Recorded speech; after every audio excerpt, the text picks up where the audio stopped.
चलिए,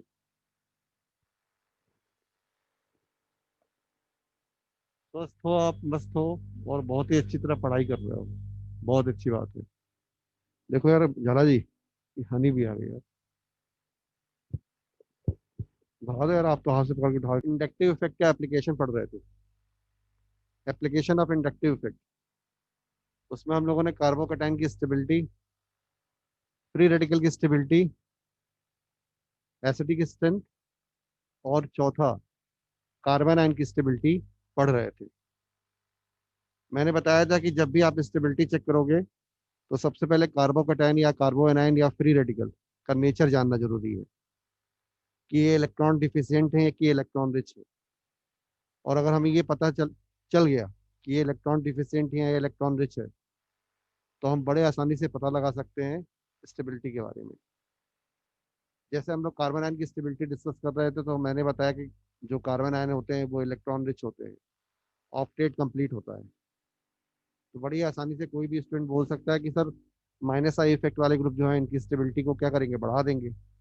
क्योंकि charge negative charge को खींचेंगे तो डिस्पर्स हो जाएगा, और डिस्पर्स होगा तो स्टेबिलिटी क्या होगी, बढ़ जाएगी। और इसी तरह जो भी group plus I effect show करते हैं, वो अगर चार्ज को कॉन्सेंट्रेट करेंगे तो चार्ज का जब कॉन्सेंट्रेशन बढ़ेगा तो स्टेबिलिटी क्या होगी, कम हो जाएगी। है ना। आइए कार्बन आयन की स्टेबिलिटी में और सारे एग्जांपल लेते हैं हम, जिससे चीजें और अच्छी तरह क्लियर होंगी। देखो बच्चे,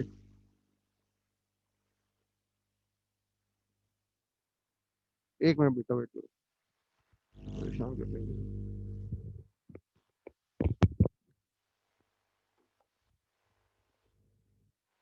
देखो भैया,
ये तीन क्वेश्चन हमने कार्बन एक, दो और ये तीन, दो क्वेश्चन हम पिछले क्लास में कर चुके थे। हमें क्या बताना है, कार्बन आयन की स्टेबिलिटी। है ना। चलो भाई, करिए आप। पहले आप ट्राई करो, फिर मैं आंसर बताऊंगा। हमें यहाँ पे निकालना है कार्बन आयन की स्टेबिलिटी। तो मैंने क्या बताया कि माइनस आई इफेक्ट से स्टेबिलिटी क्या होती है, बढ़ती है। तो ये ग्रुप और ये ग्रुप माइनस आई इफेक्ट को पता है, पावर इसकी ज्यादा है, तो आंसर हो जाएगा 1423। 1423 जिसकी पावर ज्यादा होगी वो स्टेबिलिटी को बेहतर तरीके से बढ़ाएगा, और जिसकी पावर कम होगी वो भी बढ़ाएगा लेकिन पहले वाले की तुलना में कम। है ना। देखो भाई, अब plus I effect, plus I effect CH3 CD3। तो प्लस आई इफेक्ट किसकी ज्यादा अच्छी होती है, CD3 का। तो ये स्टेबिलिटी को बहुत ही गंदे तरीके से कम कर देगा। तो आंसर हो जाएगा 1423। आप इसको देखो, इसमें सभी में कार्बन आयन। बेटा एक मिनट वेट करो।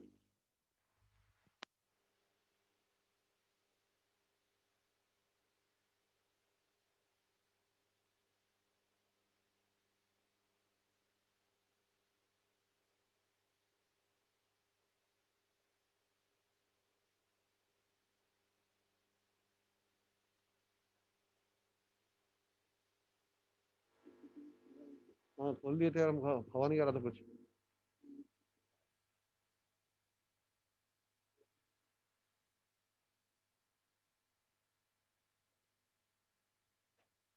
तो मैं क्लास कैसे लूँ।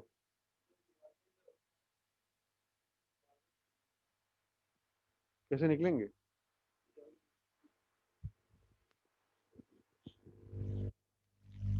एक मिनट वेट कीजिएगा बच्चे। बहुत बहुत सारी हनी भी आ गई है। बहुत सारे हनी भी आ गई है, थोड़ा वेट कीजिए। तो रिकॉर्डिंग 1 मिनट के लिए पॉज रहेगा।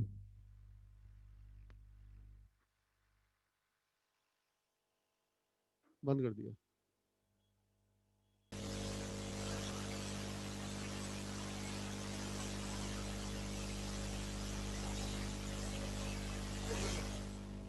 चलो भाई, रिकॉर्डिंग ऑन हो गई है। बहुत सारी हनी भी आ गई थी, है ना, इसलिए जो है। जी। चलो, तो देखो इसको आप। इसमें NO2 है। कैसा इफेक्ट शो करता है? Minus I effect. तो जो भी माइनस आई इफेक्ट वाले ग्रुप हैं वो पास होने चाहिए। पास होने से स्टेबिलिटी क्या करते हैं? बढ़ाते हैं। तो आंसर मैंने लिख दिया है। सबसे पास किसमें है? थर्ड में। उसके बाद फोर्थ में। उसके बाद सेकंड में, और लास्ट में फर्स्ट में। यहाँ कोई NO2 है ही नहीं। इसमें क्या कॉन्सेप्ट लगेगा कि जो कार्बन sp हाइब्रिडाइज होगा उसके ऊपर नेगेटिव चार्ज बेहतर है, क्योंकि more electronegative atom are more capable of bearing negative charge. So the this carbon, this is sp hybridized. So this carbon is more capable of bearing negative charge. So first is most stable among these carbon atoms. So the answer will be first, then ये भी sp2 है, ये भी sp2, ये भी sp2, लेकिन इसके बगल में क्या है? Minus I fix. और यहाँ पर क्या है? Plus I. तो फर्स्ट के बाद आंसर क्या हो जाएगा? Fourth, then fifth, then third, और लास्ट में क्या आएगा? सेकंड। बोलिए, कोई डाउट किसी को?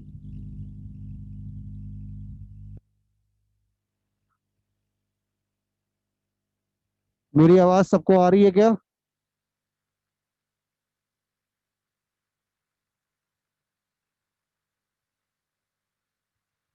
मेरी आवाज क्लियर आ रही है सबको? जी, चलिए। तो इसको देखिए जल्दी से, फिर हम आगे बढ़ते हैं।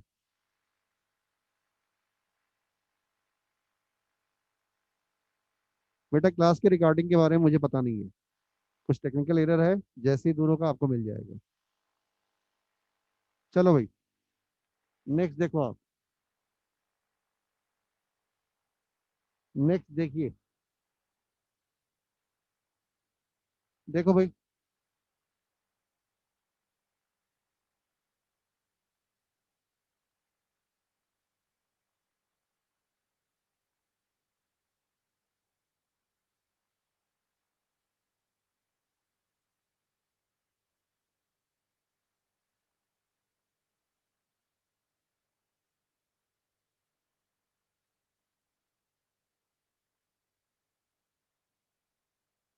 करें इसको। इस क्वेश्चन को सॉल्व करें आप।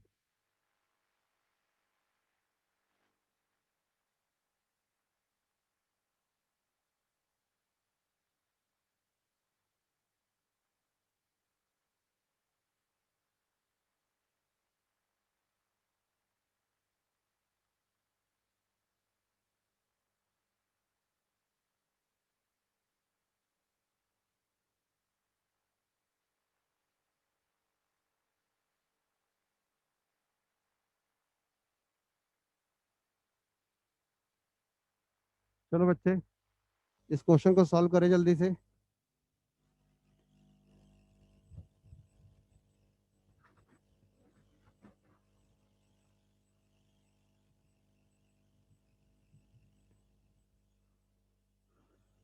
इन दोनों क्वेश्चन को सॉल्व करें आप।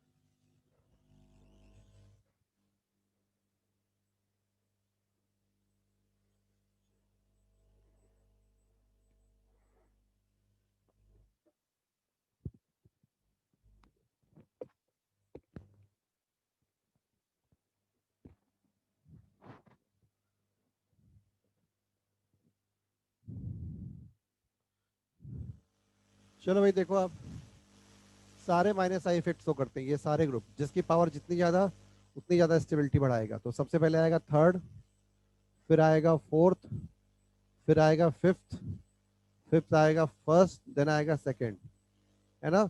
आपको ऑर्डर याद होना चाहिए। ये सारे माइनस आई इफेक्ट शो करने वाले ग्रुप हैं, सारे ये माइनस आई इफेक्ट शो करते हैं। आपको ऑर्डर याद होना चाहिए। क्लियर है? जी हाँ, 3 4 5 1 2, वेरी गुड। नेक्स्ट देखो आप, माइनस आई इफेक्ट, दो माइनस आई इफेक्ट, है ना, ये प्लस आई इफेक्ट, और ये दोनों तरफ से प्लस आई इफेक्ट। इसका क्या सा इफेक्ट है? माइनस आई।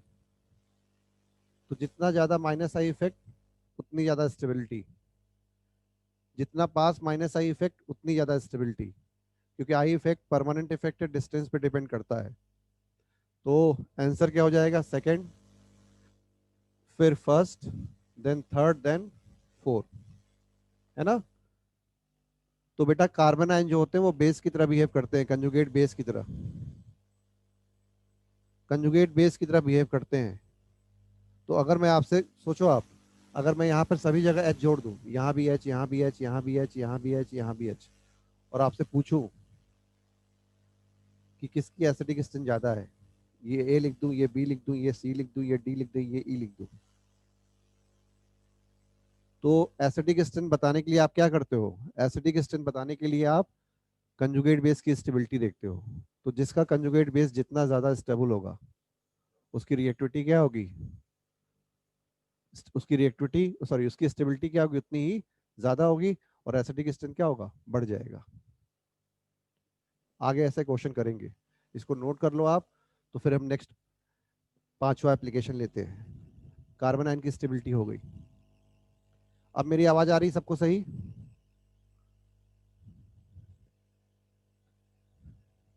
चलो नेक्स्ट देखो आप, फिफ्थ एप्लीकेशन,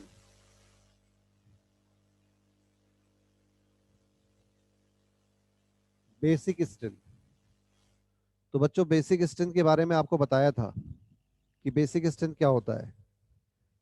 बेसिक स्ट्रेंथ मतलब एबिलिटी ऑफ ए एनायन और a substance having loan pair of electron, और ये दोनों सब्सटेंस इलेक्ट्रॉन रिच होने चाहिए।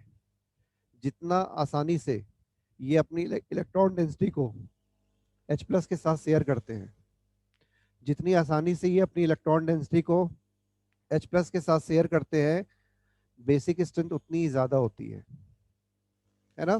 तो ऑर्गेनिक केमिस्ट्री में ammonia primary amine, secondary amine, tertiary amine, water, alcohol, ether, ये इन सभी को बेस माना जाता है। इन सभी को हम क्या मानते हैं? बेस मानते हैं, क्योंकि बेस के बारे में बता चुके हैं। या इनके एनायन, जैसे NH2 माइनस, है ना, OH माइनस, RO माइनस, या यहाँ पे हमने लिख दिया RNH माइनस, ये सभी क्या है? बेस है। और कितनी आसानी से ये अपनी इलेक्ट्रॉन डेंसिटी, मतलब लोन पेयर इलेक्ट्रॉन या नेगेटिव चार्ज, कितनी आसानी से शेयर कर रहा है H प्लस के साथ, यही डिसाइड करती है बेसिक स्ट्रेंथ। तो अब सोचो आप कि मान लो ये अमोनिया है, तो अमोनिया से हम क्या जोड़ दें कि इसकी बेसिक स्ट्रेंथ बढ़ जाए? अमोनिया में अगर नाइट्रोजन के ऊपर इलेक्ट्रॉन डेंसिटी बढ़ा दे, तो जितनी ज्यादा इलेक्ट्रॉन डेंसिटी नाइट्रोजन के ऊपर बढ़ेगी, नाइट्रोजन की capability to donate its electron density, that is lone pair of electron, बढ़ती जाएगी। तो जो फैक्टर नाइट्रोजन एटम के ऊपर इलेक्ट्रॉन डेंसिटी को बढ़ाते हैं, वो बेस की बेसिक स्ट्रेंथ बढ़ा देंगे। और जो फैक्टर नाइट्रोजन एटम के ऊपर जो भी इलेक्ट्रॉन डेंसिटी है, इधर नेगेटिव चार्ज के फॉर्म में या लोन पेयर इलेक्ट्रॉन के फॉर्म में, किसी तरह खींच ले, नाइट्रोजन के ऊपर जो भी इलेक्ट्रॉन डेंसिटी है उसको हल्का कर दे, तो बेसिक स्ट्रेंथ कम कर देंगे। मतलब एसिडिक स्ट्रेंथ का ठीक उल्टा, है ना। तो बेसिक स्ट्रेंथ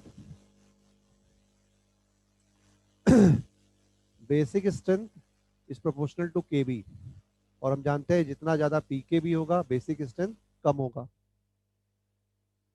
बेसिक स्ट्रेंथ बढ़ता है कैसे? प्लस आई इफेक्ट से, हाइपर कंजुगेशन से, प्लस एम इफेक्ट से। और कम कैसे होता है? माइनस आई इफेक्ट से, रिवर्स हाइपर कंजुगेशन से, और माइनस एम इफेक्ट से। ये दोनों एक्सपेरिमेंटल तरीके हैं कि कैसे हम बेसिक स्ट्रेंथ निकालेंगे, कैसे हम बेसिक स्ट्रेंथ निकालेंगे, है ना। तो देखो जैसे जैसे आप देखो, आप इसको जैसे मान लो मेरे पास अमोनिया है और मेरे पास CH3NH2 है और मेरे पास NO2NH2 है। सभी में ये नाइट्रोजन कॉमन है। यहाँ पर CH3 इलेक्ट्रॉन दे रहा है, प्लस आई इफेक्ट शो कर रहा है। तो नाइट्रोजन एटम के ऊपर सॉरी, नाइट्रोजन एटम के ऊपर इलेक्ट्रॉन डेंसिटी बढ़ेगी, और अगर नाइट्रोजन एटम के ऊपर इलेक्ट्रॉन डेंसिटी बढ़ेगी तो बेसिक स्ट्रेंथ बढ़ जाएगी। और यहाँ पर NO2 इलेक्ट्रॉन खींच रहा है, इलेक्ट्रॉन खींचेगा तो नाइट्रोजन एटम के ऊपर इलेक्ट्रॉन डेंसिटी कम हो जाएगी। इलेक्ट्रॉन डेंसिटी कम हो जाएगी तो बेसिक स्ट्रेंथ क्या होगी? कम हो जाएगी। तो इन तीनों में हम बोल सकते हैं कि सबसे अच्छा बेस सेकंड है, फिर फर्स्ट है, फिर थर्ड है। ये मैंने सिर्फ समझाने के लिए बताया कि कैसे होता है, कैसे हम चेक करते हैं। इतना समझ में आपको आया? तो फिर हम क्वेश्चंस में आए। बोलो बच्चों, क्या आपको इतना समझ में आ रहा है? जी। तो चलिए आगे बढ़ते हैं। देखो आप, देखो भाई, गैसियस स्टेट में, गैसियस स्टेट में, है ना, या नॉन पोलर सॉल्वेंट में, जो अमीन की बेसिक स्ट्रेंथ है, अमीन की जो बेसिक स्ट्रेंथ होती है वो सिर्फ डिपेंड करती है आई इफेक्ट पे। प्लस आई इफेक्ट से बढ़ती है और माइनस आई इफेक्ट से कम होती है। अभी लिखा था मैंने। जैसे अगर गैसेस स्टेट के अंदर हमने पूछा, गैसेस स्टेट के अंदर हमने पूछा कि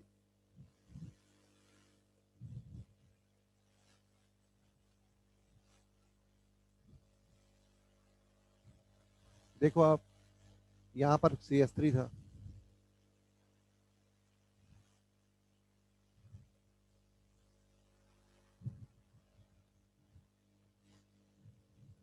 ये है। तो गैसेस स्टेट में इसके ऊपर कोई और फैक्टर काम नहीं कर रहे हैं, तो यहां पर हम सिर्फ क्या लेंगे? I effect. तो सबसे ज्यादा आई इफेक्ट कहां पर है? यहाँ पर है। उसके बाद सेकेंडरी अमीन में, उसके बाद प्राइमरी अमीन में, और अमोनिया में सबसे कम है। तो गैसेस स्टेट में जो बेसिक स्ट्रेंथ का ऑर्डर होता है वो क्या होता है? 3 डिग्री, फिर 2 डिग्री, फिर 1 डिग्री, और लास्ट में अमोनिया। ये बेसिक स्ट्रेंथ का ऑर्डर होता है। लेकिन वाटर में, वाटर के अंदर जो बेसिक स्ट्रेंथ होता है उसमें एक्सेप्शन अपवाद पाए जाते हैं। कारण, यहां पर आई इफेक्ट भी पाया जाएगा और सॉल्वेशन इफेक्ट भी पाया जाएगा, क्योंकि ये अमोनिया वाटर के साथ इंटरैक्ट करेगा, है ना। और देखते हैं कैसे। देखो बेस जो वाटर के अंदर है, तो इन वाटर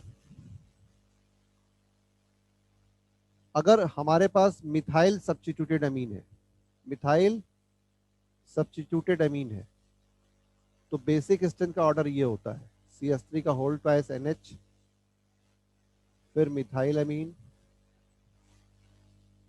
फिर ट्राई मिथाइल अमीन, और लास्ट में अमोनिया।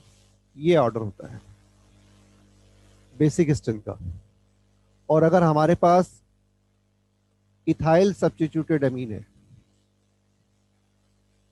इथाइल सब्स्टिट्यूटेड, तो बेसिक स्ट्रेंथ का ऑर्डर ये होता है।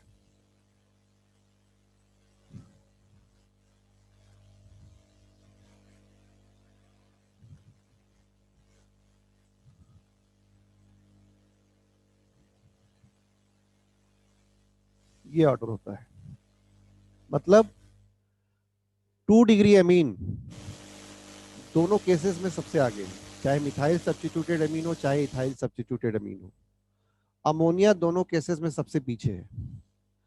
अगर मिथाइल ग्रुप है तो याद करने का तरीका है, अगर मिथाइल सब्स्टिट्यूटेड अमीन है ना, छोटा ग्रुप है ये मिथाइल, तो छोटा वाला पहले आएगा, मतलब पहले 1 डिग्री आया, फिर क्या आया, 3 डिग्री आया, है ना। तो इसको याद कर लेते हैं 213। और अगर मान लो इथाइल सब्स्टिट्यूटेड अमीन है तो 2 डिग्री तो हमेशा पहले आएगा, अमोनिया तो सबसे बाद में आएगा। लेकिन यहाँ पर बड़ा ग्रुप है तो बड़ा वाला अमीन पहले आएगा, पहले 3 डिग्री आएगा फिर 1 डिग्री आएगा। मतलब यहाँ हम क्या लिखते हैं, 231। अब ऐसा क्यों होता है, ऐसा क्यों होता है, ये सॉल्वेंट के अंदर, वाटर के अंदर ऐसा क्या होता है कि जो बेसिक स्ट्रेंथ है वो चेंज हो जाती है। मिथाइल की हो जाती है 2 डिग्री, फिर 1 डिग्री, फिर 3 डिग्री, फिर अमोनिया। और इथाइल के केस में 2 डिग्री, फिर 3 डिग्री, फिर 1 डिग्री, फिर अमोनिया। ऐसा क्यों होता है ना। तो और चेक करते हैं, पहले इसको आप नोट कर लो तो फिर मैं आगे बढ़ूँ।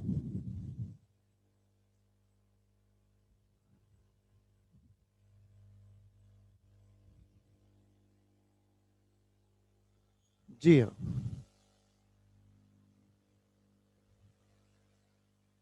देखो आप, बेसिक स्ट्रेंथ,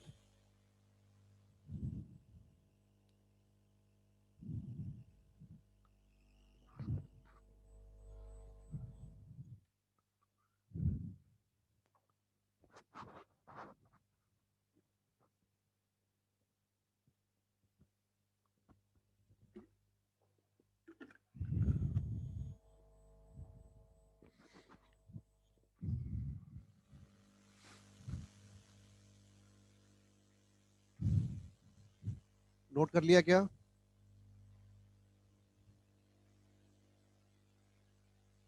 चलिए अब इसको नोट कर लो आप।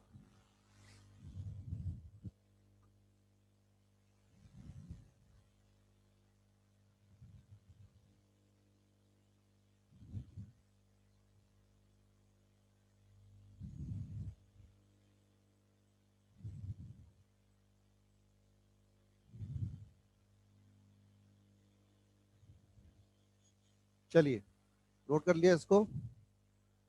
मिथाइल छोटा ग्रुप है तो 1 डिग्री पहले आया है, इथाइल बड़ा ग्रुप है तो 3 डिग्री पहले आया है। दोनों केस में 2 डिग्री पहले है और अमोनिया बाद में है। ये एक्सेप्शनल केस है, इसको आपको रटना ही पड़ेगा। ठीक है। अब इसको क्यों ऐसा बिहेवियर होता है आपको बताता हूँ। देखो भाई, जैसे इधर देखो आप, जैसे मान लो कोई बेस है बी, इसके ऊपर जब H+ का अटैक होता है तो क्या बनता है, Hb+। तो अगर ये बेस है तो ये क्या होगा, कंजुगेट एसिड होगा।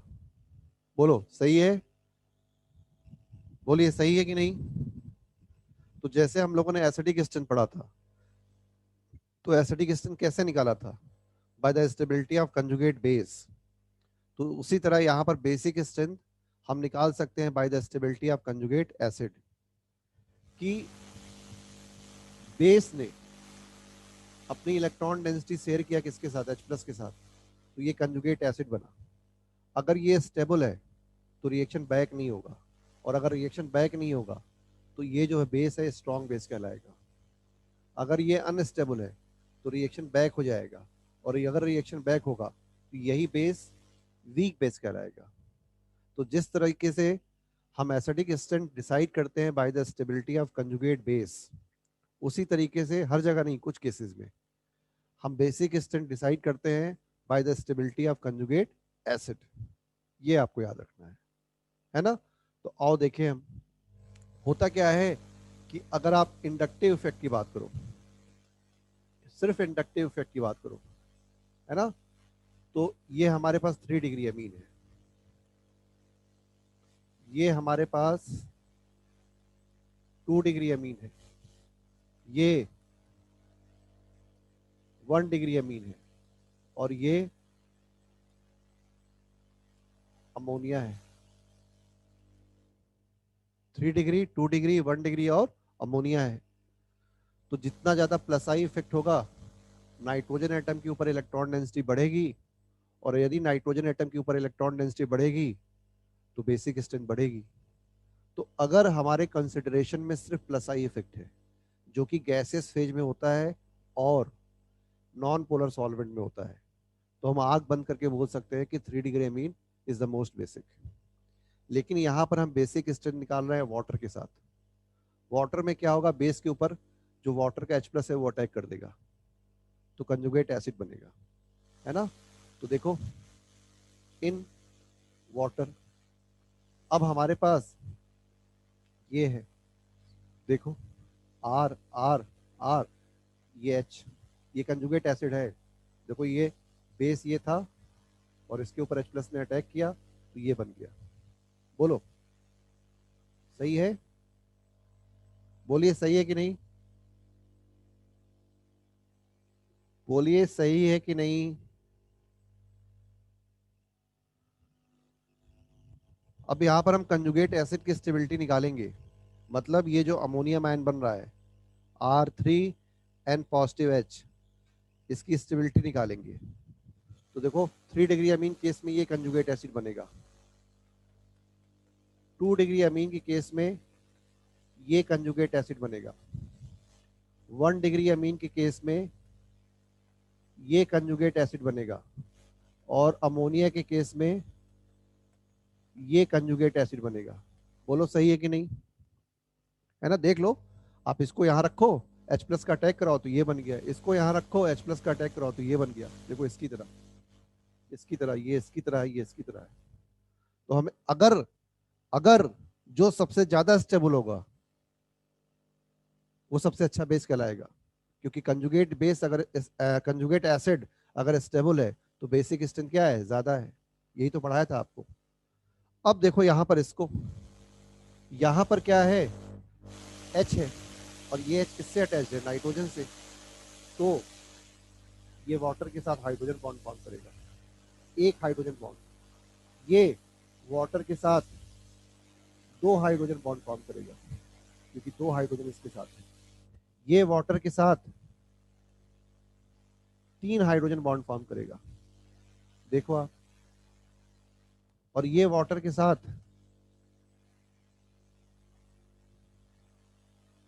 4 हाइड्रोजन बॉन्ड फॉर्म करेगा, देखो। तो सबसे ज्यादा स्टेबिलिटी किसकी बढ़ रही है, 3 डिग्री अमीन के कंजुगेट एसिड की कि अमोनिया के कंजुगेट एसिड की? बताओ जल्दी से। सबसे ज्यादा स्टेबिलिटी किसकी बढ़ रही है, अमोनिया की। बिल्कुल सही बात है, क्योंकि सबसे अच्छा सॉल्वेशन किसका हो रहा है, अमोनियम आयन का हो रहा है। सबसे अच्छा सॉल्वेशन अमोनियम आयन से हो रहा है। तो देखो, पोलर सॉल्वेंट के अंदर दो चीजें अपोजिट मैनर में काम कर रही हैं। आई इफेक्ट बोल रहा है कि 3 डिग्री अमीन सबसे ज्यादा बेसिक है। वाटर के अंदर सॉल्वेशन इफेक्ट ये बोल रहा है कि चूंकि ammonium ion, the conjugate acid of ammonia is most stabilized in water, so we can say we can say that ammonia is most basic in water. अब दोनों चीजें एक दूसरे को कॉन्ट्राडिक्ट कर रही हैं, और पोलर सॉल्वेंट के अंदर दोनों चीजें काम कर रही हैं। आई इफेक्ट भी काम कर रहा है और सॉल्वेंट इफेक्ट भी काम कर रहा है। तो जब दोनों चीजें एक दूसरे के अपोजिट हैं, तो हमारी जो सोच है वो सिर्फ एक ही चीज पे डिपेंड करेगी, किस पे, केबी वैल्यू पे। जब थ्योरी अपोज कर रही है एक दूसरे को, तो हमने हमने क्या बोला, हमने बोला जो केबी बोल देगा वही हम मान जाएंगे। इसीलिए मिथाइल सब्स्टिट्यूटेड अमीन और इथाइल सब्स्टिट्यूटेड अमीन के केस में वाटर के अंदर बेसिक स्ट्रेंथ में जिगजैग मैनर होता है। अगर मिथाइल सब्स्टिट्यूटेड है तो 2 डिग्री, 1 डिग्री, 3 डिग्री अमोनिया, और अगर इथाइल सब्स्टिट्यूटेड है तो 2 डिग्री, फिर 3 डिग्री, फिर 1 डिग्री, फिर अमोनिया। इसका रीजन ये है। बोलो ये समझ में आया आपको? ये समझ में आया आपको, है ना? तो चलिए पहले जल्दी से स्टेटमेंट लिख लीजिए एक लाइन, और फिर इसको नोट कर लीजिएगा, तो आपको याद रहेगा। ये आपको याद ही करना है बच्चों। ये मैंने नहीं बताता तो आप सोचते कि सर ने बताया नहीं, है ना। नॉर्मल बैच में मैं बताता नहीं हूँ, धीमे से निकल जाता हूँ, और इसको बताता कहाँ हूँ, एमीन चैप्टर में जो 12th में पढ़ते हैं, तब तक जो बच्चों की सोचने की क्षमता और बढ़ जाती है।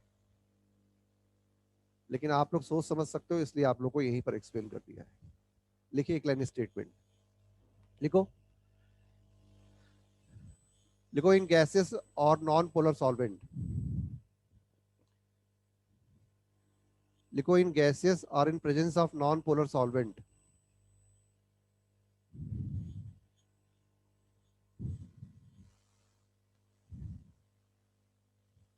basic strength only depend on I effect. Basic strength only depend on I effect.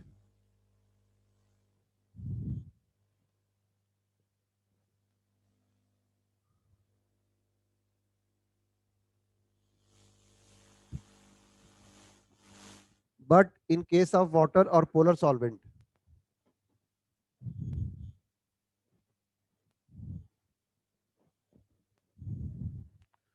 but in case of water or polar solvent,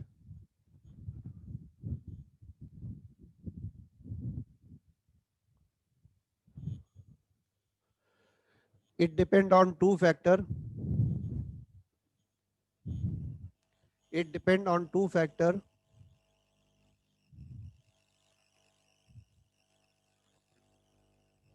A, inductive effect.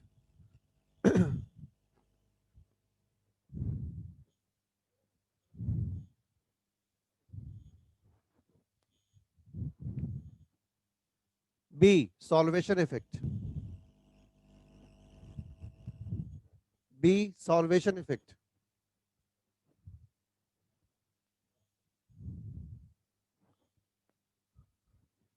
B, solvation effect.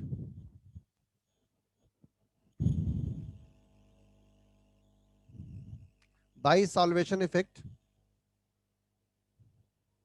By solvation effect,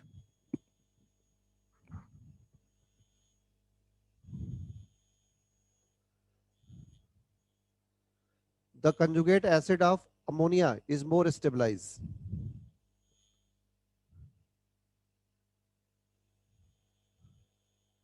The conjugate acid of ammonia is more stabilized.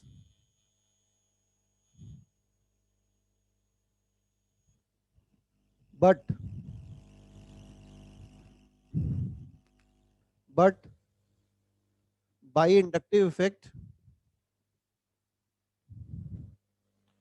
but by inductive effect,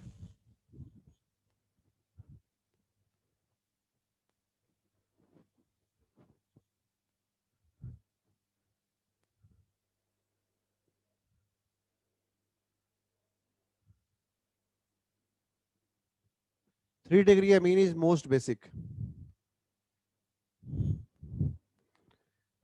3-degree amine is most basic, and hence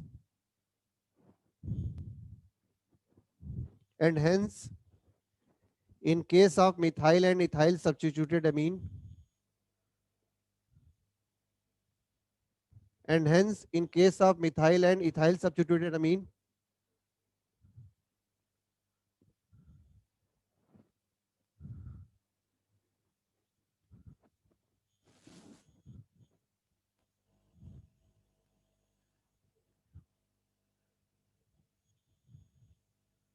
basic strength only depend on Kb value. Basic strength only depend on Kb value. अब बच्चे आप note कर लो, अब बच्चे आप note कर लो।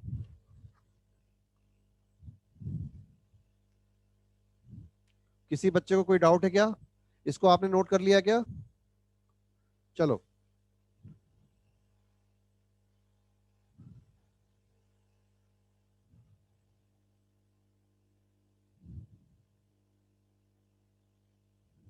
Kb value, Kb ionization constant of base, dissociation constant of base. तभी तो मैंने यहाँ पे लिखा है, देखो ना आप, ये मैंने क्या लिखा है, Kb। ये किस पे डिपेंड कर रहा है? ये डिपेंड कर रहा है Kb वैल्यू पे।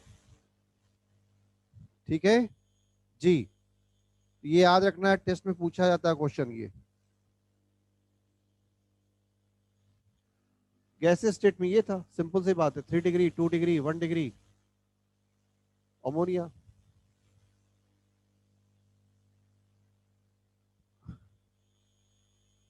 हाँ बिल्कुल। चलो भाई आगे बढ़ते हैं। देखो बच्चे, अब कुछ क्वेश्चन करते हैं बेसिक स्ट्रेंथ पे। बाकी क्वेश्चन हम इकट्ठे करेंगे जब हम पढ़ लेंगे क्या रेजोनेंस और हाइपर कंजुगेशन। तब सारे इफेक्ट एक साथ ऑपरेट होंगे और क्वेश्चन करेंगे। कुछ क्वेश्चन करते हैं बेसिक स्ट्रेंथ के, है ना। यहाँ पर वाटर के साथ नहीं कर रहे हैं, यहाँ पर हम ये मान रहे हैं कि नॉन पोलर सॉल्वेंट है या गैसेस स्टेट है। यहाँ पर हम ये मान रहे हैं कि नॉन पोलर सॉल्वेंट है या गैसेस स्टेट है। बस आइए देखते हैं। चलो देखो बहुत आसान है, आप कर लोगे।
चलो बच्चे, ये पांचों क्वेश्चन करते हैं बेसिक स्ट्रेंथ पे।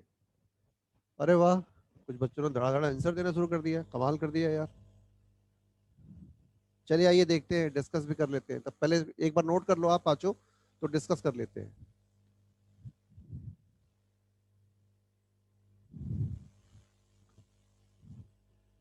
पांचों को नोट कर लो बच्चे, तो फिर डिस्कस करें हम।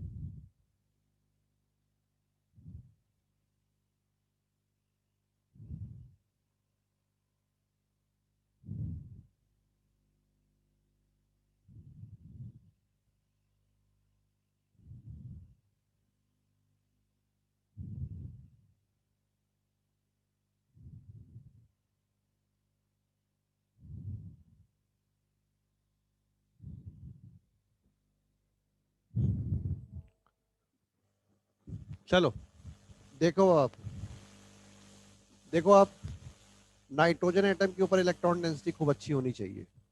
NO2 CN minus I effect show करते हैं। बाकी सारे ये प्लस आई इफेक्ट शो कर रहे हैं। तो प्लस आई इफेक्ट वाले इलेक्ट्रॉन देंगे, देंगे, देंगे, और ये इलेक्ट्रॉन खींचेगा। तो नाइट्रोजन एटम के ऊपर इलेक्ट्रॉन डेंसिटी कम हो जाएगी। तो इन पांचों में आंसर क्या आ जाएगा जल्दी बताओ। मेरे ख्याल से आंसर आएगा सबसे ज़्यादा बेसिक फोर्थ, फिर थर्ड, फिर फिफ्थ, फिर सेकंड और फिर फर्स्ट। बोलो क्या ये सही है। हाँ चलो, सेकंड क्वेश्चन देखो बहुत आसान है। इसमें आंसर मैं सीधे लिख दे रहा हूँ, फर्स्ट, सेकंड, थर्ड। देखो प्लस आई इफेक्ट दोनों तरफ से है, दोनों अल्फा अल्फा है। इसमें ये अल्फा है, ये बीटा है। यहाँ भी दो कार्बन है, लेकिन नाइट्रोजन से डिस्टेंस बढ़ गया तो बेसिक स्ट्रेंथ कम हो जाएगी। और यहाँ पर तो सिर्फ एक ही कार्बन है, तो ये ऑर्डर हो गया 1 2 3। इस क्वेश्चन को ध्यान से देखो, ये क्वेश्चन हमेशा टेस्ट में आता है ना। ध्यान से देखो ये क्वेश्चन थर्ड वाला, बता दे रहा हूँ पहले। सभी में नाइट्रोजन कॉमन है। देखो यहाँ पर है, यहाँ पर, यहाँ पर और यहाँ पर। कितने कार्बन है इसमें? 5, इसमें 6, तो 5 रिंग के अंदर, एक एक बाहर। ये CH3 है। तो जितना ज्यादा कार्बन होगा प्लस आई इफेक्ट ज्यादा होगा, तो उतनी ज्यादा बेसिक स्ट्रेंथ। Second first. इसमें भी 4 कार्बन है, इसमें भी 4 कार्बन है, कार्बन कम है, तो इन दोनों की तुलना में यहाँ पर प्लस आई इफेक्ट कम है। कार्बन की जगह यहाँ पे नाइट्रोजन है और यहाँ पर ऑक्सीजन है, और नाइट्रोजन और ऑक्सीजन कैसा इफेक्ट शो करते हैं? माइनस आई। दोनों इलेक्ट्रोनेगेटिव हैं, माइनस आई इफेक्ट शो करेंगे। तो अगर माइनस आई इफेक्ट शो करेंगे तो इलेक्ट्रॉन क्या करेंगे? खींचेंगे। और अगर इलेक्ट्रॉन खींचेंगे तो जो ऊपर नाइट्रोजन है महसूस करेगा कि मेरे ऊपर जो इलेक्ट्रॉन डेंसिटी है कम हो रही है, कम हो रही है। तो बताओ बेसिक स्ट्रेंथ क्या होगी? कम हो जाएगी, है ना? तो बेसिक स्ट्रेंथ के लिए जो माइनस आई इफेक्ट वाले ग्रुप है, वायरस है, वो अगर कहीं घुस गए तो नाइट्रोजन करेगा अरे यार मुझे वीकनेस लग रही है, मैं इलेक्ट्रॉन देना चाहता हूं लेकिन H+ को दे नहीं पा रहा हूं, मेरी बेसिक स्ट्रेंथ क्या है? कम है। ऐसे लॉजिक लगाओगे। आ गया आंसर? तो आंसर क्या हो जाएगा? 2 1, उसके बाद 3 4। बताएं, कोई डाउट है क्या किसी को? चलो, समझ में सबको आ रहा है भाई? ठीक है ना? हाँ, समझ में आना चाहिए। अब देखो ये क्वेश्चन बहुत आसान हो गया। माइनस आई, माइनस आई, है ना?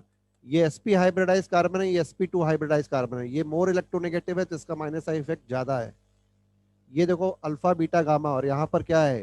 2 अल्फा और 1 बीटा। देखो ये अल्फा है, बीटा है, और ये गामा है। जैसे जैसे डिस्टेंस बढ़ेगा बेसिक स्ट्रेंथ कम होती जाएगी, है ना? तो इन दोनों में सबसे पहले 4 फिर 3, अब इन दोनों में सेकंड फिर फर्स्ट। ये क्या हो जाएगा बेसिक स्ट्रेंथ का ऑर्डर? बताएं, सही है कि नहीं? बोलो बच्चे। जी। अब इसको देखो आप, यहाँ पर यहाँ पर नाइट्रोजन, नाइट्रोजन जो है ना अलग अलग नेचर का है। एक मैं और लिख रहा हूं इसमें, ध्यान देंगे, एक छूट गया मुझसे। CH3, CH2, CH double bond NH, 1 2 3 4 5 है। देखो ये नाइट्रोजन sp2 है, ये नाइट्रोजन sp है, ये नाइट्रोजन sp3 है। तो जो नाइट्रोजन sp होगा उसकी इलेक्ट्रोनेगेटिविटी बढ़ जाएगी, कंजूसी बढ़ जाएगी, वो अपने इलेक्ट्रॉन को पकड़ के रखा रहेगा, नहीं देंगे जाओ, नहीं देंगे जाओ, आप मुझसे इलेक्ट्रॉन नहीं ले सकते हो। तो नाइट्रोजन खुद कंजूस हो गया, अब कोई फैक्टर नहीं है, खुद ही कंजूस है, इलेक्ट्रॉन नहीं दे रहा है। तो बेसिक H+ ने क्या बोला? तू सबसे गंदा बेस है, तेरे पास है इलेक्ट्रॉन लेकिन तू दे नहीं रहा है, तू सबसे गंदा बेस है ना? क्योंकि मैंने बोला आपको कि basic strength is decided by H+। H+ को इलेक्ट्रॉन मिल गया, H+ ने बोला तू बहुत अच्छा बेस है, पिछले क्लास में समझाया था। H+ को इलेक्ट्रॉन नहीं मिला, बोला तू बहुत गंदा बेस है। ऐसे डिसाइड करते हैं बेसिक स्ट्रेंथ। क्लियर है? तो बताइए इन पांचों में आंसर क्या होगा? सबसे अच्छा बेस। तो सबसे अच्छा बेस देखो यहाँ पर ये है, दोनों तरफ से प्लस आई इफेक्ट है, देखो ये भी प्लस आई और ये भी प्लस आई। यहाँ पर अल्फा बीटा गामा है, यहाँ पर 2 अल्फा थे, तो सबसे ज्यादा अच्छा बेस क्या हो गया इन चारों में? 4 नंबर, उसके बाद 3, उसके बाद फर्स्ट। अब इन दोनों में यहाँ पर एडिशनल NO2 है और ये बेसिक स्ट्रेंथ और कम कर दे रहा है, तो उसके बाद क्या आ जाएगा? सेकंड, और उसके बाद लास्ट में फिफ्थ। ये बेसिक स्ट्रेंथ का ऑर्डर होगा 4 3 1 2 5। बोलो बच्चे, सही है? क्लियर है? जी हाँ। जल्दी से इसको नोट कर लो, तो और क्वेश्चन लेते हैं, जल्दी करो आप।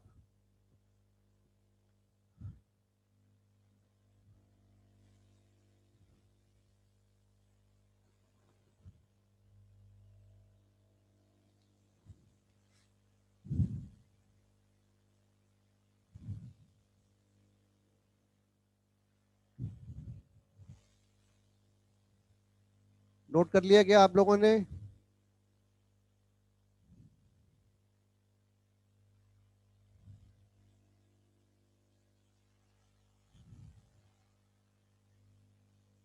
चलिए नोट कर लिया होगा, क्योंकि चलिए भाई देखिए अब आप सामने।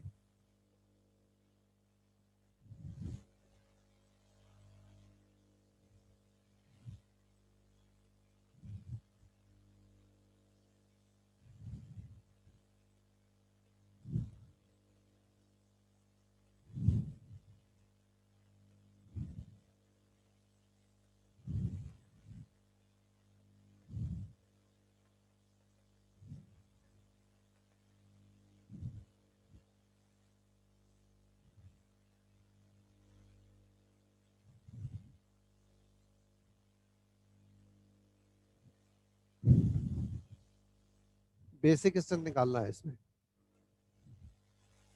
चलो जल्दी से सॉल्व करें इसको।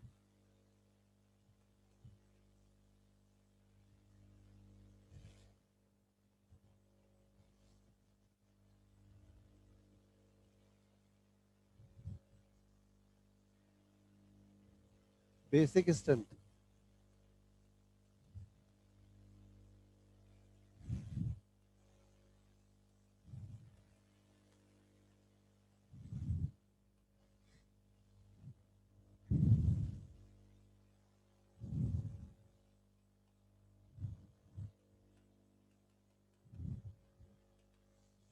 बेसिक स्ट्रेंथ,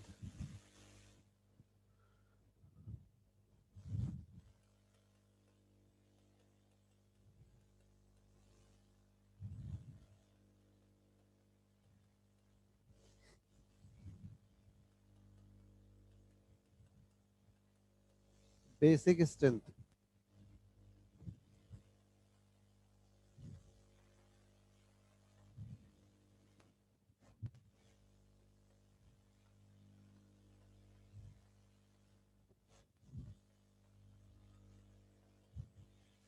चलो भाई देखो आप सामने, यहाँ पर अभी हमने क्वेश्चन ले लिया, इसका आंसर बताइए क्या होगा। देखो बच्चे, माइनस आई, माइनस आई, माइनस आई, माइनस आई, माइनस आई। अब आप, ये सभी स्ट्रक्चर सेम है, सिर्फ माइनस आई वाले ग्रुप मेटा पोजीशन पे लगे हुए हैं, तो जिसकी माइनस आई इफेक्ट ज्यादा होगी बेसिक स्ट्रेंथ कम कर देगा। सबसे ज्यादा किसकी है, COH की। ऑर्डर ये होता है COH, FCl, है ना, उसके बाद OCH3, फिर OH। तो जिसका माइनस आई इफेक्ट सबसे कम, उसकी बेसिक स्ट्रेंथ सबसे ज्यादा। तो इन तीनों में सबसे पहले क्या आएगा, थर्ड, उसके बाद सेकंड, सेकंड के बाद फर्स्ट, फर्स्ट के बाद फिफ्थ, फिफ्थ के बाद फोर। क्वेश्चन में कोई दम नहीं था, सिर्फ ऑर्डर जिन बच्चों को याद था उन्होंने क्वेश्चन कर लिया। ठीक है, चलिए देखो आप, सबसे ज्यादा बेसिक स्ट्रेंथ फोर्थ की, फिर थर्ड की, है ना, बोलो बच्चे, फिर सेकंड की और लास्ट में फर्स्ट की, क्योंकि यहाँ पर फिनाइल ग्रुप लगा हुआ है और ये माइनस आई इफेक्ट शो कर रहा है, जिसकी वजह से बेसिक स्ट्रेंथ की सबसे कम हो गई।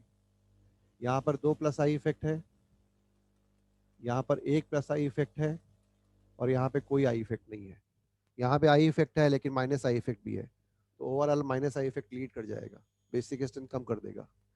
अब देखो ये क्वेश्चन, अगला क्वेश्चन, है ना, जो निगेटिव चार्ज होता है, अच्छा बताओ निगेटिव चार्ज और लोन पेयर में किसकी इलेक्ट्रॉन डोनेटिंग पावर ज्यादा होगी, निगेटिव चार्ज की कि लोन पेयर की। तो याद रखोगे, हमेशा निगेटिव चार्ज की इलेक्ट्रॉन डोनेशन पावर ज्यादा होती है as compare to lone pair of electron, है ना। तो इन दोनों में फैक्टर सेम थे, इसमें भी CH3 था, इसमें भी CH3 था, लेकिन चूंकि ये निगेटिव चार्ज है, इसकी इलेक्ट्रॉन डोनेटिंग पावर ज्यादा होगी, तो आंसर क्या हो जाएगा, फर्स्ट, सेकंड और थर्ड। यहाँ तो दिख ही रहा है ये विलन है, माइनस आई इफेक्ट शो करता है ना। अब देखो ये दो क्वेश्चन, ये दो क्वेश्चन कैसे करेंगे। यहाँ तो हमने NH3 लिया ही नहीं है, यहाँ तो हमने NH3 लिया ही नहीं है, कैसे करेंगे भाई, कोई बताएगा ये क्वेश्चन कैसे करें, देखे किसको याद है।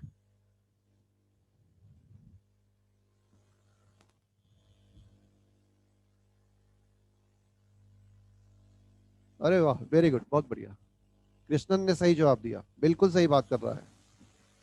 एसिडिक स्ट्रेंथ कंपेयर करके पिछले क्लास में मैंने एक स्टेटमेंट दिया था, stronger the acid weaker the base.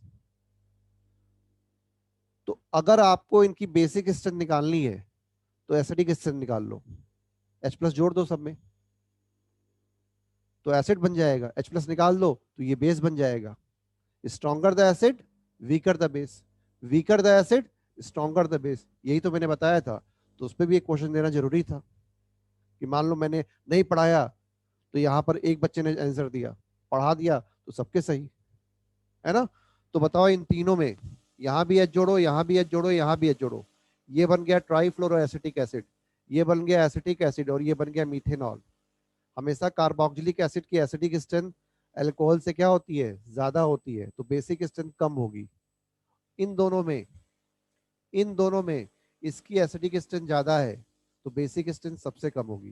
तो अगर हम तीनों में कंपेयर करें तो सबसे अच्छा बेस क्या होगा, सेकंड, उसके बाद फर्स्ट, उसके बाद थर्ड। ये आंसर होगा किसका, केबी का। और इसका जस्ट उल्टा क्या होगा, के का, क्योंकि पढ़ा है ना, के इंटू के बी। के बी क्या होता है, 10⁻⁻14। तो अगर के ज्यादा है तो के बी क्या होगा, कम होगा। और के कम है तो के बी क्या होगा, ज्यादा होगा। तो ये conjugate acid base pair concept से हमने निकाल लिया। बोलो बच्चे, सही है। जवाब नहीं आ रहा, दो तीन बच्चे लिख रहे हैं यस। आप लोग से तो बहुत अच्छा उम्मीद करता हूँ ना, बहुत अच्छा करोगे आप। चलिए, अब इसका आंसर खुद दे दो आप। इसका आंसर मैं नहीं बताऊंगा, ये तो और ये भी आसान है, इसका आंसर खुद दे दो। तो stronger the acid, weaker the base. ये सबसे स्ट्रॉन्ग एसिड है सल्फोनिक एसिड, तो सबसे कंजुगेट बेस इसका सबसे वीक होगा। अब ये दोनों अल्कोहल हैं, ये दोनों अल्कोहल हैं, तो कैसे करें। तो देखो, ये इथाइल अल्कोहल है, ये मिथाइल अल्कोहल है। इथाइल अल्कोहल वीक एसिड होता है, क्योंकि प्लस आई इफेक्ट बढ़ेगा तो एसिडिक स्ट्रेंथ कम हो जाएगी। तो बेसिक स्ट्रेंथ इसकी क्या होगी, सबसे ज्यादा होगी। और वैसे भी देखो ना, यहाँ पर प्लस आई इफेक्ट ज्यादा है। तो प्लस आई इफेक्ट ज्यादा है तो इलेक्ट्रॉन क्या किया जा रहा है, दिया जा रहा है। तो ऑक्सीजन पे इलेक्ट्रॉन डेंसिटी क्या हो गई, और बढ़ गई। ऑक्सीजन पे इलेक्ट्रॉन डेंसिटी बढ़ेगी तो बेसिक स्ट्रेंथ क्या होगी, जम कर जाएगी। तो यहाँ भी आंसर क्या होगा, 2, 3, 1। ये आंसर हो जाएगा केबी का, है ना। तो ये हमने ये दोनों क्वेश्चन किस कॉन्सेप्ट से लगाए, यहाँ लिख दे रहा हूँ। Stronger the acid, weaker is the base.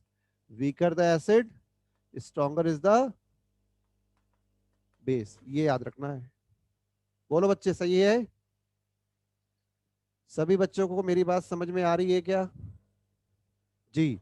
जल्दी से नोट करो बच्चे, जल्दी से नोट कर लो इसको।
आवाज आ रही है क्या, व्यवस्था, जी चलो ठीक है।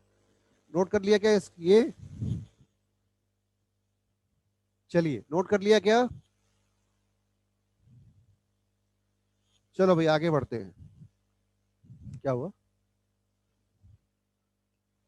हाँ जी आगे बढ़ते हैं। देखो आप, देखो आप जल्दी से।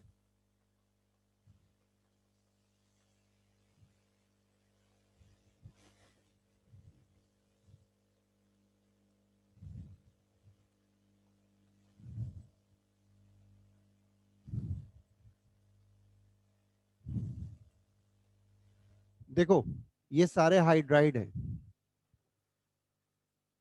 बोरान फैमिली के, कार्बन फैमिली के, नाइट्रोजन फैमिली के और oxygen, sorry carbon family, nitrogen family, oxygen family और हेलोजन फैमिली के।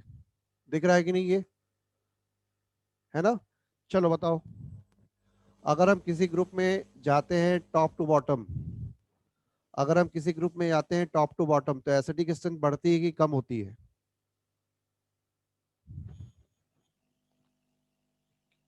चलो एकदम सही जवाब दिया।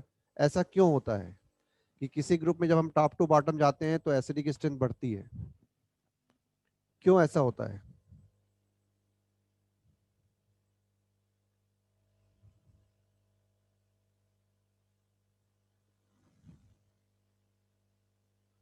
ना। देखो सिंपल सी थ्योरी है कि इन सभी में कोवेलेंट बॉन्ड है, और कोवेलेंट बॉन्ड के लिए क्या होता है, ऑर्बिटल ओवरलैप होता है।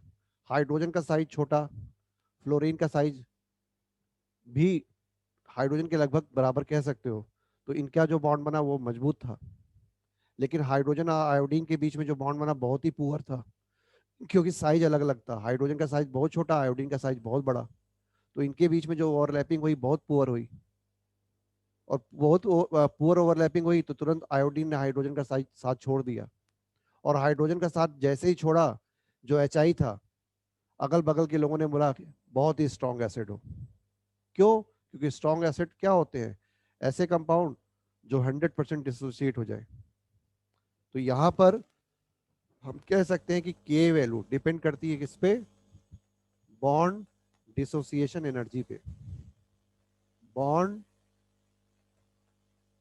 डिसोसिएशन एनर्जी पे। ये तो मैंने सिर्फ समझाने के लिए बताया, एटॉमिक ऑर्बिटल अप्रोच। सही है? बोलो, मेरी बात समझ में आ रही है? जी। लेकिन अगर हम जाते हैं किसी पीरियड में लेफ्ट टू राइट, तो बताओ एसिडिक स्ट्रेंथ बढ़ती है कि कम होती है? एसिडिक स्ट्रेंथ बढ़ती है कि कम होती है? तो यहां पर भी एसिडिक स्ट्रेंथ बढ़ती है। देखो एरो तो बना ही दिया था, यहां पर भी एसिडिक स्ट्रेंथ बढ़ती है ना? मीथेन, अमोनिया, वाटर और एचएफ। क्यों? अब यहाँ तो साइज सब सेम है, क्योंकि देखो पीरियड में साइज में बहुत ज्यादा डिफरेंस नहीं आता है, बहुत ज्यादा डिफरेंस नहीं है। तो यहाँ पर साइज फैक्टर इंपॉर्टेंट नहीं है, यहाँ पर ओवरलैप फैक्टर इंपॉर्टेंट नहीं है। यहाँ पर इंपॉर्टेंट क्या है? Electronegativity difference.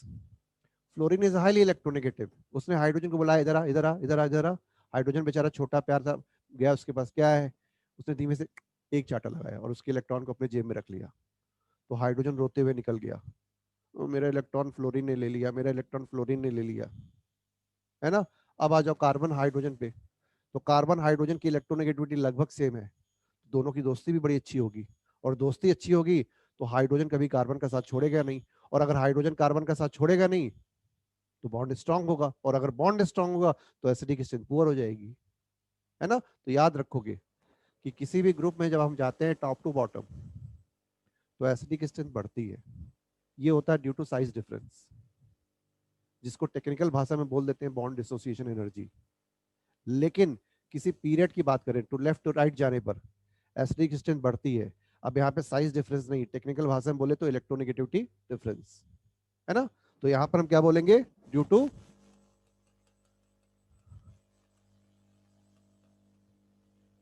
ये बोलो बच्चे, इतना समझ में आया कि नहीं? इतना समझ में आया कि नहीं? अरे किसी बड़ा सा किसी ने मैसेज लिखा था, मैसेज ही छुप गया। चलो कोई बात नहीं, बाद में देखेंगे। इधर देखो भाई, इधर देखो सामने। तो देखो बच्चे, ये फिनॉल है और ये क्या है? ये थाइयाल है। हमने पूछा दोनों में किसकी एसिडिक स्ट्रेंथ ज्यादा। तो देखो, किसी भी ग्रुप में नीचे जाते हैं तो एसिडिक स्ट्रेंथ क्या होती है? जल्दी बताओ। बढ़ती है। बढ़ रही है कि नहीं? तो यहाँ पर देखो, हमने एच की जगह क्या लगा दिया? फिनाइल ग्रुप लगा दिया। तो इन दोनों में किसकी एसिडिक स्ट्रेंथ ज्यादा होगी? थाइयाल की एसिडिक स्ट्रेंथ फिनॉल से क्या होगी? ज्यादा होगी। देख लो, या हम कह सकते हैं कि मिथाइल अल्कोहल और थाइयाल में किसकी एसिडिक स्ट्रेंथ ज्यादा होगी? मीथेन थाइयाल की। इसी को देख के कोई डाउट किसी को? किसी को कोई डाउट? नो। आगे बढ़ू? आगे बढ़ू? जी चलिए, इधर देखिए आप सामने। नेक्स्ट, अब इससे एक हाइड्रोजन निकाला तो क्या बना? CH3 minus, NH2 minus, OH minus और F माइनस। तो अभी देखो आपको पढ़ाया है यहाँ पर, stronger the acid weaker the base. ये दोनों एक साथ है भाई, ऐसे, है ना? और weaker the acid stronger the base. तो यही कॉन्सेप्ट यहाँ पे लगाएंगे कि यदि ये HF स्ट्रॉन्ग एसिड है पीरियड में, तो फ्लोराइड आयन वीकेस्ट बेस है। और यदि मीथेन वीकेस्ट एसिड है तो CH3 minus is the strongest base, है ना? तो बेसिक स्ट्रेंथ ऐसे जाएगा, ये KB, ये बोलो सही है?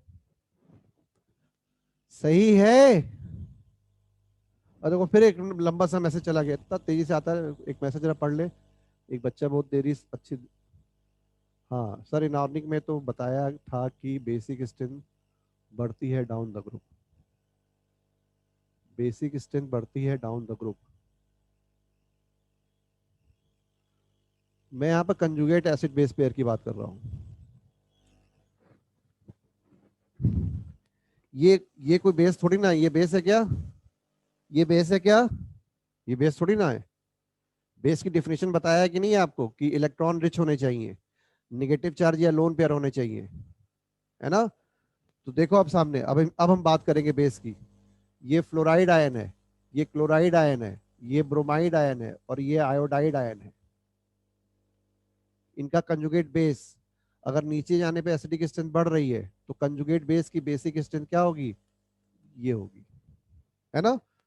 जो चीजें मैंने आपको पिछले क्लास में एग्जाम्पल में बताया उसी को मैं यहाँ पे सिखा रहा हूँ आपको। बोलो बच्चे, समझ में आया कि नहीं? ये आ गया? पक्का? जल्दी से इसको नोट कर लो आप, जल्दी से इसको नोट कर ले।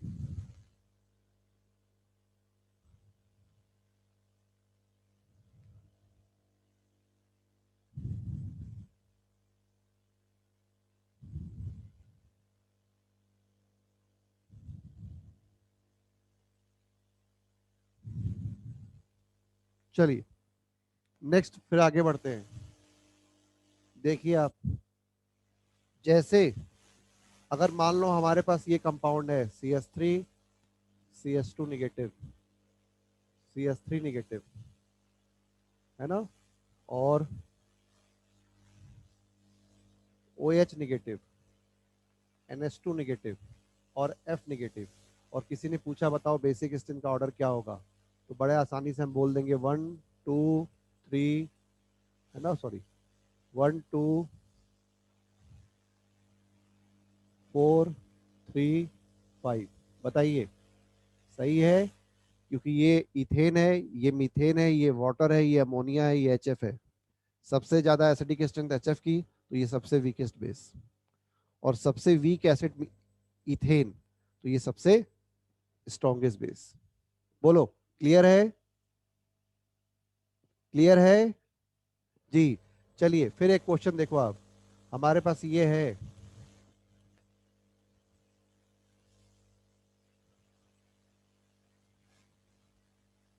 ये चार है और हमें निकालना है बेसिक स्ट्रेंथ। हमें निकालना है बेसिक स्ट्रेंथ। तो सबसे स्ट्रॉन्ग एसिड ये, इसका इथाइन सबसे स्ट्रॉन्ग एसिड, तो कंजुगेट बेस सबसे वीकेस्ट, है ना? अब देखो, पिछले क्लास में मैंने बताया था कि जो बेस स्टेबल होते हैं उनकी बेसिक स्ट्रेंथ कम होती है, और जो बेस अनस्टेबल होते हैं उनकी बेसिक स्ट्रेंथ ज्यादा होती है। तो अगर पूछा जाए कार्बन आयन की स्टेबिलिटी, तो इनमें सबसे ज्यादा स्टेबल कौन होगा? फर्स्ट होगा, उसके बाद सेकंड, उसके बाद फोर, उसके बाद थ्री। ये ऑर्डर होगा स्टेबिलिटी का। बोलो सही है कि नहीं? तो इसका उल्टा ऑर्डर क्या होगा? KB का। समझ में आ रहा ना? बोलो भाई, समझ में आ रहा है? हाँ, ये सब कॉन्सेप्ट है, ये सब जुड़ते चले जाएंगे। जो पहले क्लास में पढ़ाया था देखो, सारी चीजें जुड़ रही हैं, अब आप सारी चीजें दिमाग में होनी चाहिए।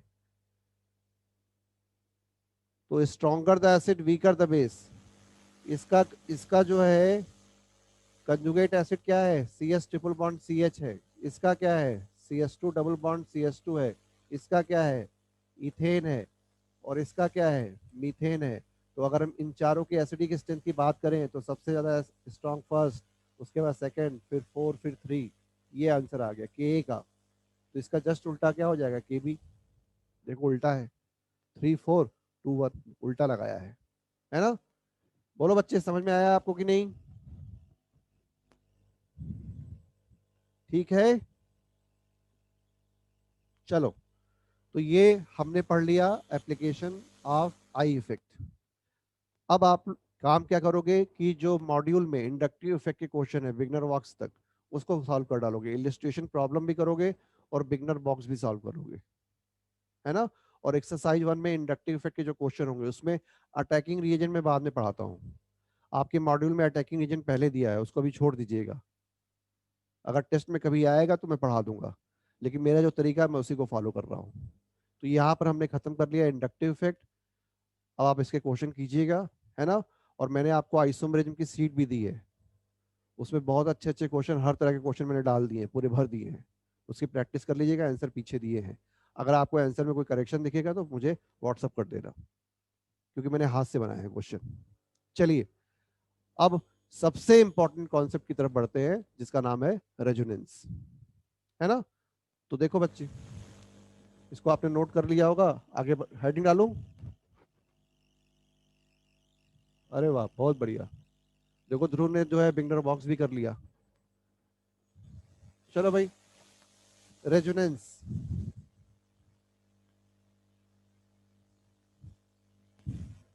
रेजोनेंस, तो देखो, अगर किसी कंपाउंड की प्रॉपर्टी किसी एक स्ट्रक्चर से एक्सप्लेन ना हो, तो हम बोल देंगे कि इस कंपाउंड में क्या पाया जा रहा है, रेजोनेंस, है ना।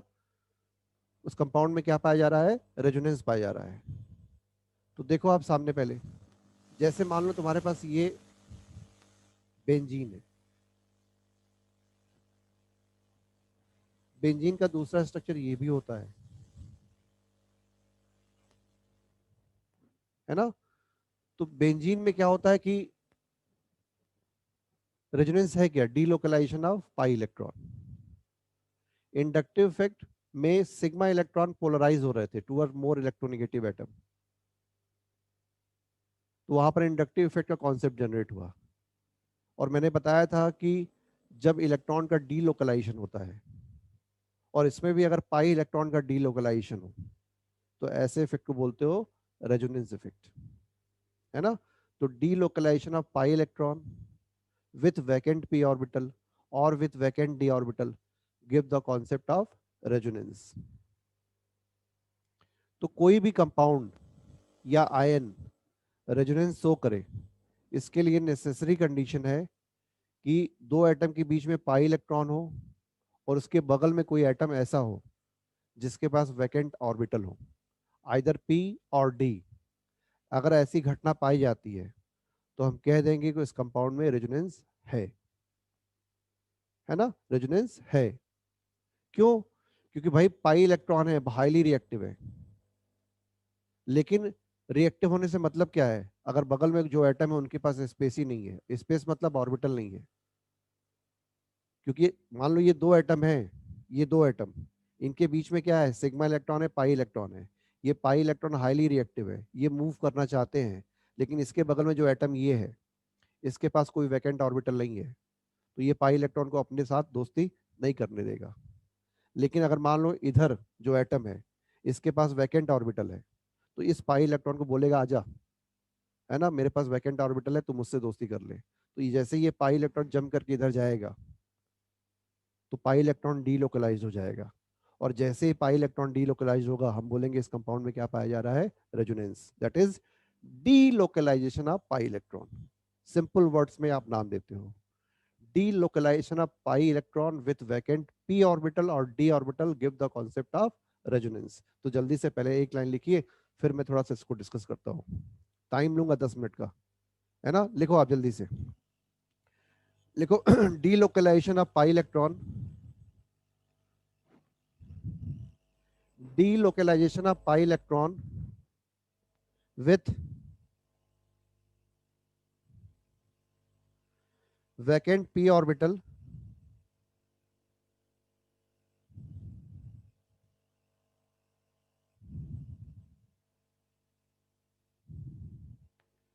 delocalization of pi electron with vacant p orbital or d orbital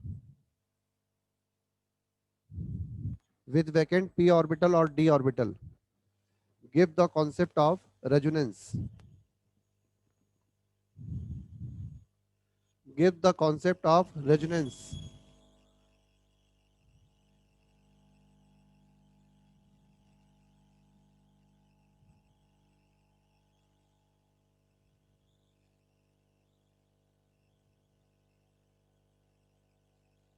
It is a stabilizing phenomena।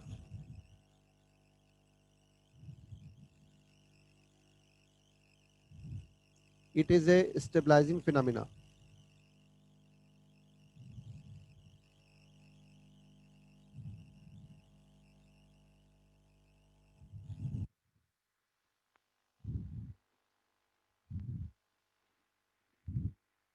The different structure form.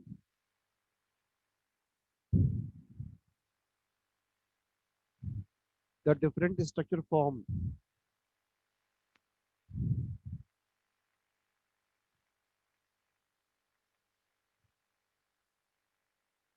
due to resonance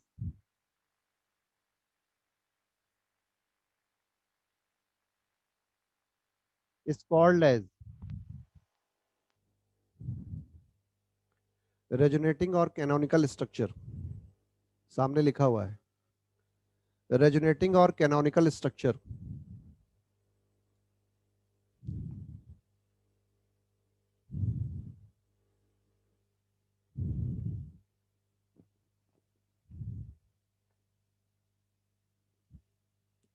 It is hypothetical structure. It is hypothetical structure.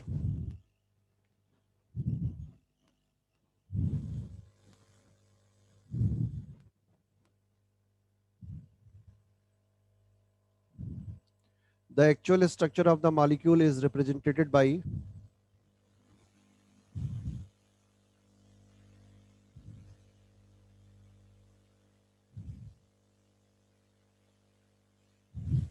resonance hybrid. The actual structure of the molecule is represented by resonance hybrid.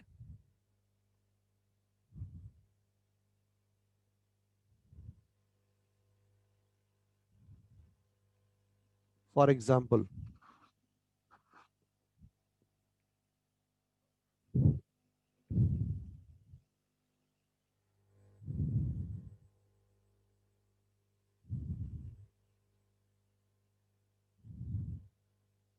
For example देखो सामने आप देखो ये benzene है benzene में देखो तुम्हें दिखाई दे रहा है कि अल्टरनेटिंग सिग्मा इलेक्ट्रॉन और पाई बॉन्ड है सिग्मा बॉन्ड और पाई बॉन्ड अल्टरनेटिंग है हम जानते हैं कि कार्बन कार्बन के बीच में जो बॉन्ड लेंथ होता है वो 1.54 एम स्ट्रॉन्ग होता है डबल बॉन्ड लेंथ जो होता है वो 1.34 एम स्ट्रॉन्ग होता है ना तो किसी साइंटिस्ट ने बोला कि इस बॉन्ड लेंथ को मेजर करो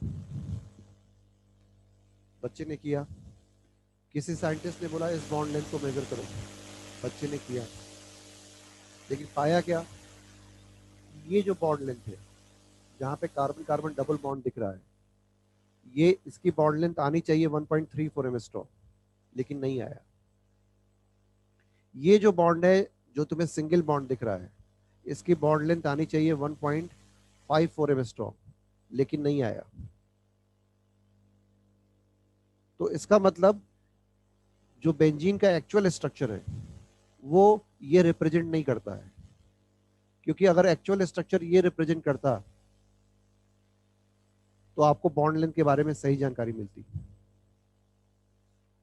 तो पाया गया कि एक बेंजीन में रेजोनेंस हो रहा है क्यों हो रहा है क्योंकि बेंजीन में 3 पाई बॉन्ड है पाई इलेक्ट्रॉन है और बेंजीन में हर कार्बन sp2 है मतलब हर कार्बन के पास एक वैकेंट p ऑर्बिटल है हर कार्बन एटम के पास एक वैकेंट p ऑर्बिटल है और इसी वैकेंट p ऑर्बिटल के साथ ये जो पाई इलेक्ट्रॉन है ये रेजोनेंस कर रहा है देखो ये वाला बॉन्ड इधर गया ये वाला बॉन्ड इधर गया और ये वाला बॉन्ड इधर गया ये बन गया तो by the delocalisation of pi electron जो दो स्ट्रक्चर बन रहे हैं ये रियल स्ट्रक्चर नहीं है अगर ये रियल स्ट्रक्चर होते तो ये बॉन्ड लेंथ आती 1.34 एम स्ट्रॉन्ग ये बॉन्ड लेंथ आती 1.54 एम स्ट्रॉन्ग लेकिन यहाँ पर जब स्टूडेंट ने बॉन्ड लेंथ मेजर किया तो उसने आके अपने टीचर से बोला कि टीचर ये डबल बॉन्ड था बॉन्ड लेंथ 1.34 एम स्ट्रॉन्ग आनी चाहिए ये सीसी सिंगल बॉन्ड था बॉन्ड लेंथ 1.54 एम स्ट्रॉन्ग आनी चाहिए लेकिन सर ये तो गड़बड़ हो रहा है यहाँ तो सारे बॉन्ड लेंथ है ना all 6 CC bond length are equal and it is 1.54 39 angstrom. उसने ये जवाब दिया कि यहाँ पर सारे बॉन्ड लेंथ क्या है, यहाँ पर सारे बॉन्ड लेंथ इक्वल है। तो इसका मतलब बेंजीन में, बेंजीन के अंदर due to delocalization of pi electron, जिसके कारण रेजोनेंस की घटना हो रही है, जिसके कारण ये दो स्ट्रक्चर आपको दिखाई दे रहे हैं, रेजोनेटिंग स्ट्रक्चर, इसके कारण सारे बॉन्ड लेंथ क्या हो जा रहे हैं, इक्वल हो जा रहे हैं। तो ना तो हम इस स्ट्रक्चर से, ना तो हम इस स्ट्रक्चर से बेंजीन को रिप्रेजेंट कर सकते हैं, ना तो इस स्ट्रक्चर से, ना तो इस स्ट्रक्चर से बेंजीन की प्रॉपर्टी को हम डिफाइन कर सकते हैं। तो यही मैंने सबसे पहले स्टार्ट में बोला था कि अगर किसी कंपाउंड की प्रॉपर्टी किसी सिंगल स्ट्रक्चर द्वारा नहीं बताई जा पा रही है, तो हम कह सकते हैं कंपाउंड में क्या पाया जा रहा है, रेजोनेंस पाया जा रहा है। ऐसे कंपाउंड जिसमें रेजोनेंस नहीं पाया जा रहा है, सिंगल स्ट्रक्चर ही उस कंपाउंड के बारे में सारी जानकारी दे देगा। लेकिन जिसमें रेजोनेंस हो रहा है, उसमें एक सिंगल स्ट्रक्चर से हम उस कंपाउंड के बारे में डिटेल जानकारी नहीं ले सकते हैं। हर स्ट्रक्चर प्रॉपर्टी को डिफाइन करेगा।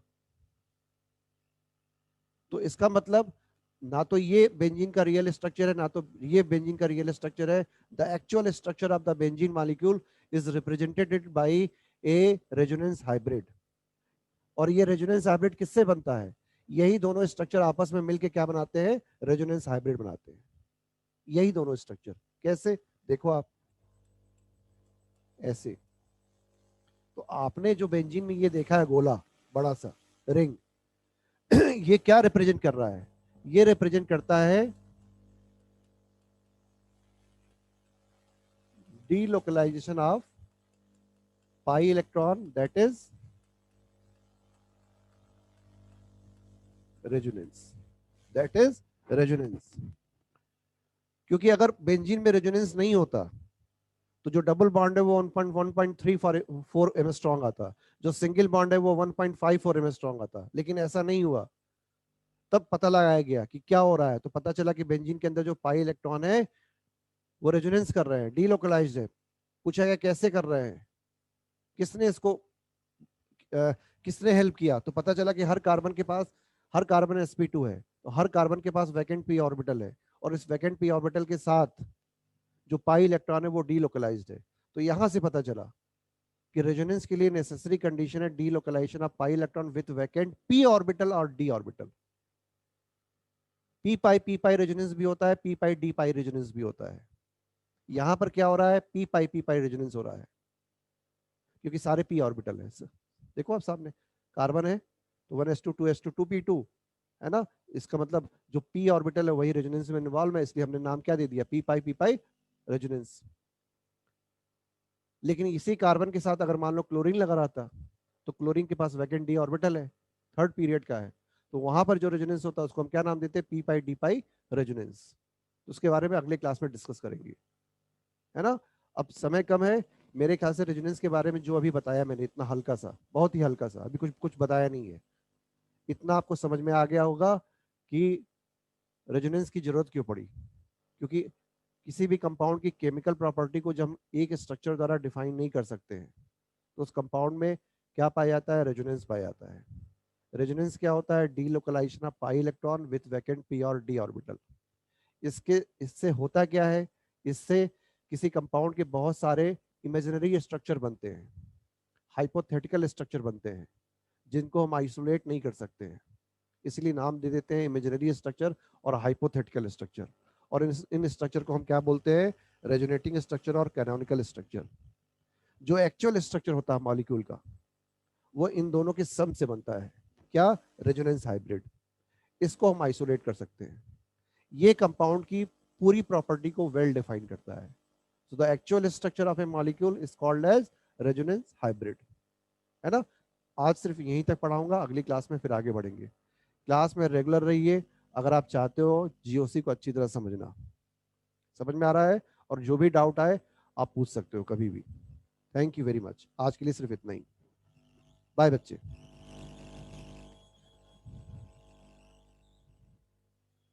हाँ, ये तो तुम्हें याद रखना चाहिए कि carbon carbon single bond, carbon carbon double bond, carbon carbon triple bond के बीच में बॉन्ड लेंथ कितनी होती है, और बेंजीन में क्या होता है, इतना तो याद होना ही चाहिए। जी, चलिए मिलते हैं अगले क्लास में। Thank you very much. Bye बच्चों, गुड नाइट। थैंक यू सार्थक।